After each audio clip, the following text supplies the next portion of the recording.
Om Namo Bhagavate Vasudevaya. Reading from Srimad Bhagavatam, 4th canto, 4th chapter, text number 10. Jagarha Samarsha Vipannaya Gira Shivadvisham Dhuma Pathashramasmayan Swatejasa Bhutaganan Samuthitan Nigrihya Devi Jagato Bhishranvataha. Translation and purport by His Divine Grace A.C. Bhaktivedanta Swami Srila Prabhupada Ki Jai. Translation. The followers of Lord Shiva, the ghosts, were ready to injure or kill Daksha, but Sati stopped them by her order. She was very angry and sorrowful, and in that mood, she began to condemn the process of sacrificial fruitive activities and persons who are very proud of such unnecessary and troublesome sacrifices. She especially condemned her father, speaking against him in the presence of all. Purport by Srila Prabhupada. The process of offering sacrifices is especially meant to satisfy Vishnu, who is called Yajnesha, because he is the enjoyer of the fruits of all sacrifice. Bhagavad Gita 5.29 also confirms this fact. The Lord says, Bhoktaram Yajna Tapasam. He is the actual beneficiary of all sacrifices. Not knowing this fact, less intelligent men offer sacrifices for some material benefit. To derive personal material benefits for sense gratification is a reason persons like Daksha and his followers perform sacrifices. Such sacrifices are condemned here as a labor of love without actual profit. This is confirmed in Srimad Bhagavatam. One may prosecute the Vedic injunctions of offering sacrifices and other fruitive activities, but if by such activities one does not develop attraction for Vishnu, they are useless labors. One who has developed love for Vishnu must develop love and respect for Vishnu's devotees. Lord Shiva is considered the foremost personality amongst the Vaishnavas, Vaishnavanam Yatha Shambhu.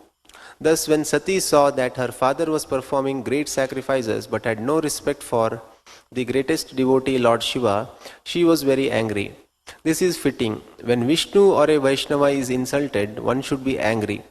Lord Chaitanya, who always preached non-violence, meekness and humility, also became angry when Nityananda was offended by Jagai and Madhai, and he wanted to kill them. When Vishnu or a Vaishnava is blasphemed or dishonored, one should be very angry. Narottam Das Thakura said, Krodha Bhakta Dveshi Jane. We have anger, and that anger can be a great quality when directed against a person who is envious of the Supreme Personality of Godhead or his devotee. One should not be tolerant when a person is offensive towards Vishnu or a Vaishnava.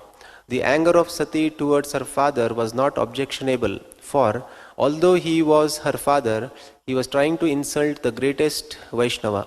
Thus Sati's anger against her father was quite applaudable. Thus ends the Bhaktivedanta purport.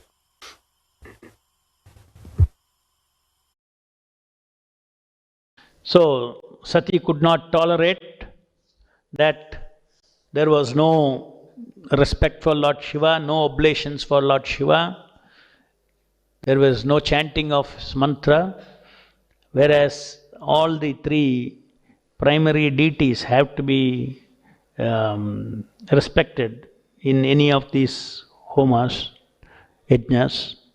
As Prabhupada says, the oblations of Namah Shivaya Swaha, this was not offered during the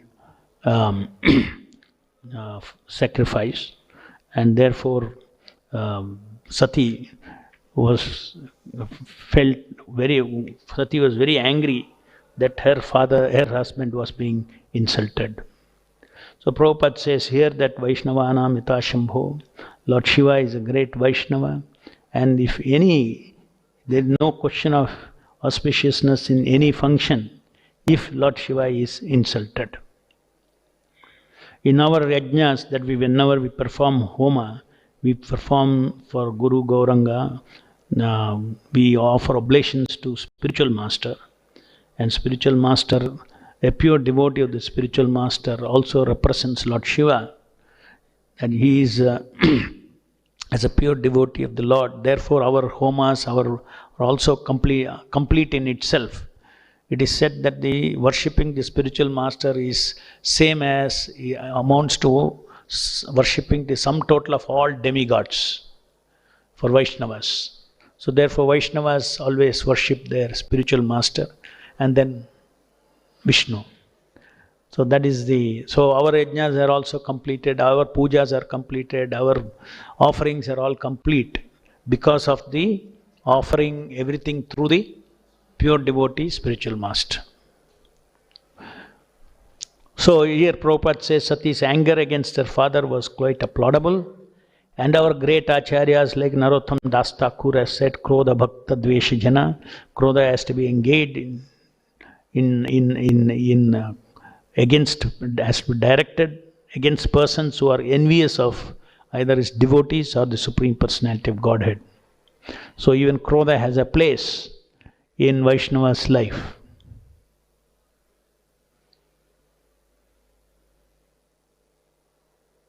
Sometimes devotees think everything chalega. It doesn't. Prabhupada's in the name of humility, one cannot stop defending one's spiritual master. In the name of being gentle, one cannot. One has to become angry, one has to counter, one has to shut the mouth of the offender, silence the offender. It's our duty. It may involve emotional outburst, it may involve anger. One gets purified by defending against one's spiritual master, etc. So, is a finer understanding of humility, as Prabhupada is using the example of Chaitanya Mahaprabhu, who preached to everybody, be more tolerant than a tree and humbler than a blade of grass. But Prabhupada is giving the example that when Nityananda was hurt by Jagai and Madai, Chaitanya Mahaprabhu became angry. And he became angry and he invoked his Sudarshana Chakra to kill them. So that is it's not that Prabhupada, Chaitanya Mahaprabhu, by doing that, he has become less humble.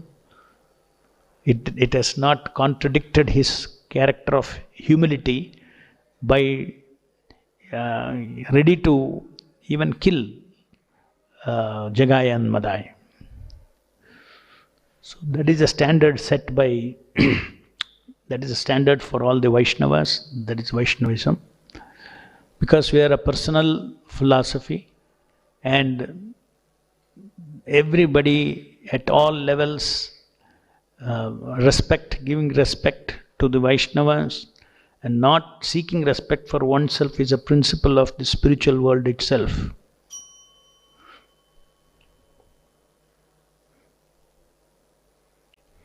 Any questions?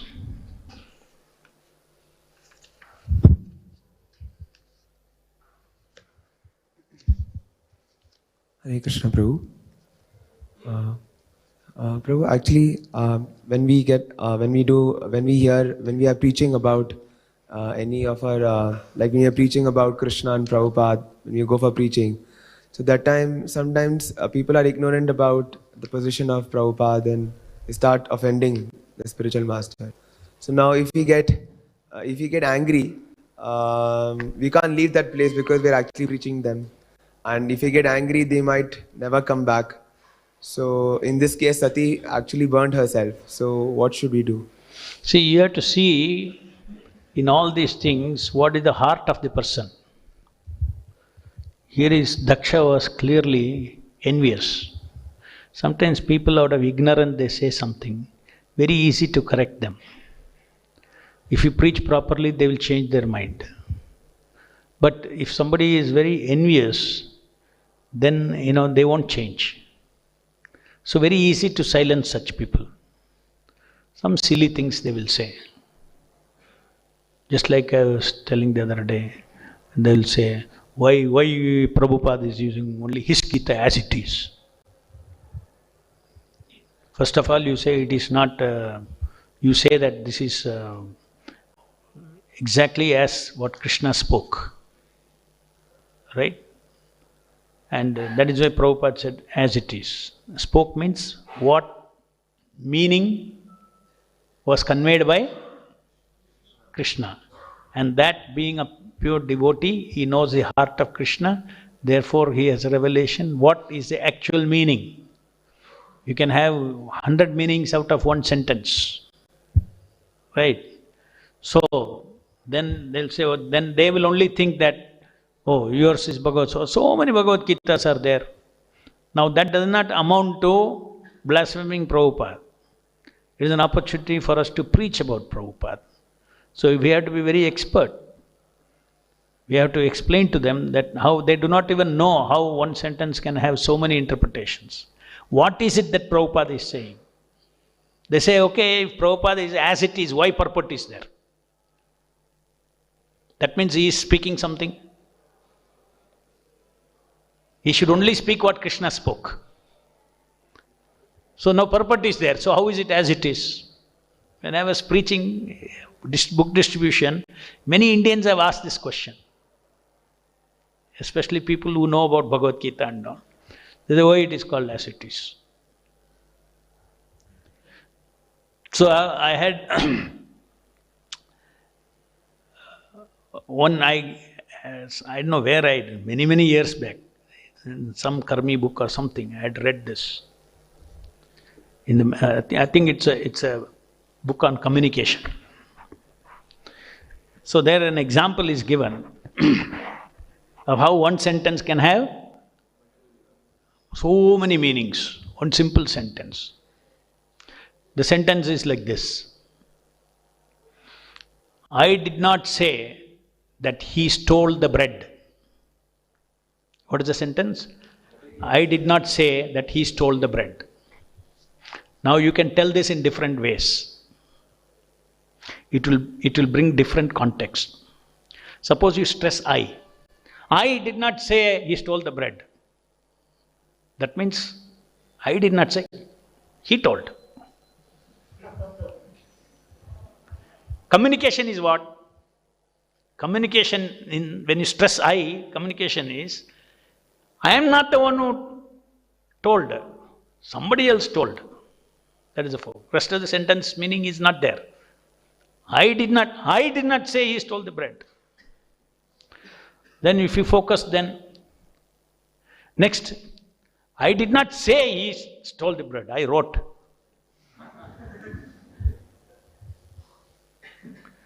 I did not say, I wrote.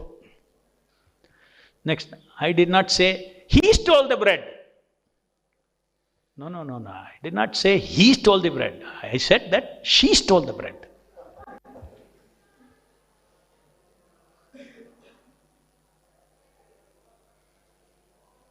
I did not say he stole the bread. No, I did not say he stole. Right? It is his house only. No, what is question of stealing? He took the bread, that's all, and ate. Next, I did not say he stole the bread. No, milk was missing in the refrigerator. Bread is still there. So what is a communication? Just see one sentence.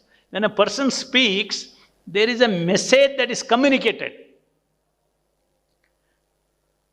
So when Krishna is speaking Bhagavad Gita, in one sentence you can take out so many things. Only one who knows the heart of Krishna and the bigger picture, circumstance. You should know the whole Vaishnava philosophy, then only you can understand what is spoken in Bhagavad Gita. Just like you had different meanings and each context was different. So according to each context, different communication was there through that sentence. So as it is means Prabhupada, if you explain that, then you give this example and explain that, then you'll say, oh, so many meanings are possible. And in the Bhagavad Gita, Krishna says, to whom the correct meaning will be revealed. Just like in a medicine bottle, the prescription, the indication is there, how to use it, what to use it, and all those things. The same way, within the Bhagavad Gita, you will find one who is anasuya, one who is not envious, one who is a devotee of the Lord. To him this real message will come. To a scholar, message will not come. The real message will not be transmitted by a scholar.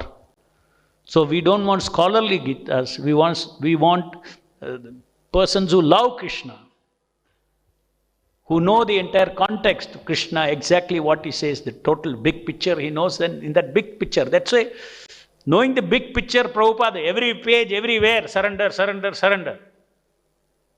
Right? He does not just, when Prabhupada take one verse and you see the purport, you will see very, normally what happens, commentators take the verse and they comment on the verse alone, what is on the verse alone. Prabhupada is talking so many things other than what is in the verse. Is it not? He's not pointed to the verse at all. Why? Because he's always connecting to the big picture.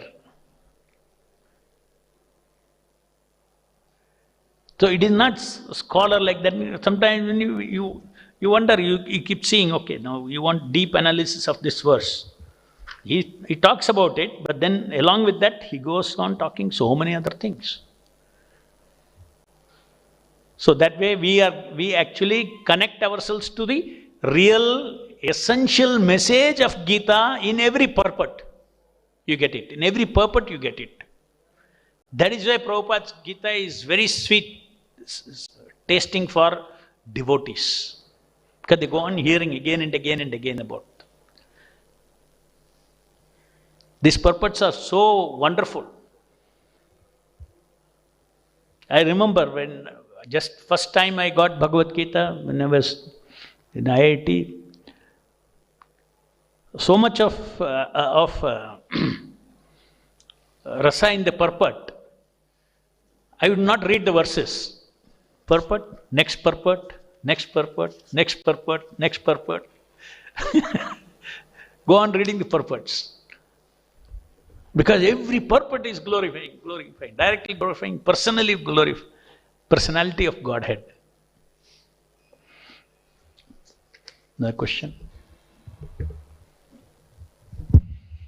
Hare Krishna Prabhu. Men in the assembly of Daksha did not welcome or respect Sati because of they were fearful of Daksha or becoming their authority unhappy. So was it spiritually correct at that moment, the act of men of Daksha? No, it is not correct. That is the influence of bad association. Even there were Brahmanas in that assembly, right? Because it's for a sacrifice. So Brahmanas are supposed to be independently thoughtful. But sometimes the Brahmanas also get contaminated by power. King is powerful. So they just keep quiet. A real Brahmana would actually stand up and talk against. That did not happen. So their conduct was not right.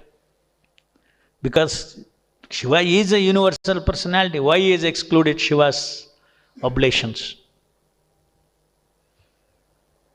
A real Brahmana should have told, no, I will not conduct this sacrifice. This is against the scriptures. But they did not. Brahmanas are supposed to be independent. Next.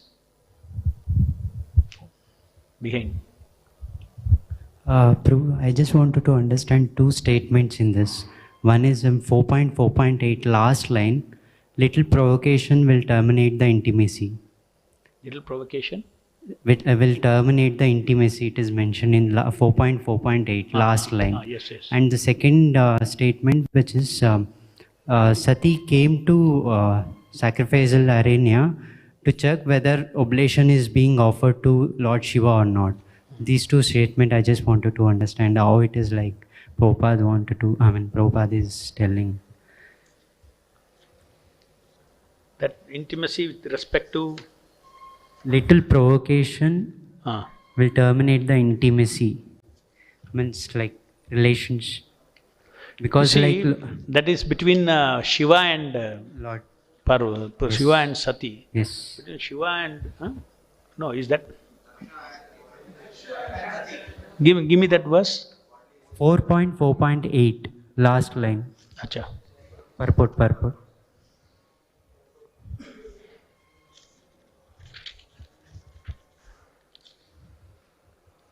Bodily relationships are so transient that even though one is affectionate towards someone in bodily relationship, a slight provocation terminates this intimacy.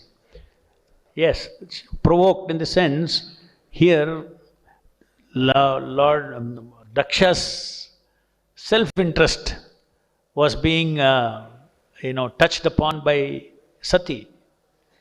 So you are siding with your husband. Finish, my intimacy with you is finished. Otherwise, father has to be intimate with the daughter. So that choice, because of his self-interest, his choice is between breaking that intimacy and satisfying his ego. And what is the other one? Next verse, Prabhu. Sati came to check whether oblations is being offered to Lord Shiva. Yeah, because after all, she's, she admires her husband and she knows who her husband is. So she actually, Prabhupada is revealing here, though in the last chapter, it was mainly to see the relatives. But it's not that was her only, so there is greatness in Sati. She had a mixed interest, is revealed now. One is her relatives, and she saw the relatives, she didn't bother now. Next she is looking for whether my husband is being properly respected in this fire sacrifice. The universal yajna that is being performed, all the demigods have to be offered respects. So that is a greatness of Sati, even though her self-interest emotionally, she wanted to see the relatives and everything, all those things. But next, her actual, deep within her heart, what she wanted to know was whether husband was being insulted in the sacrifice. And she mocked the insult. She became greatly angry. And she looked at her father so angrily that Daksha appeared to burn in her vision. Srimad Bhagavatam ki jai, Jagat Guru Srila Prabhupada ki jai. Hare Krishna. Subscribe to our channel and press the bell icon to never miss any updates.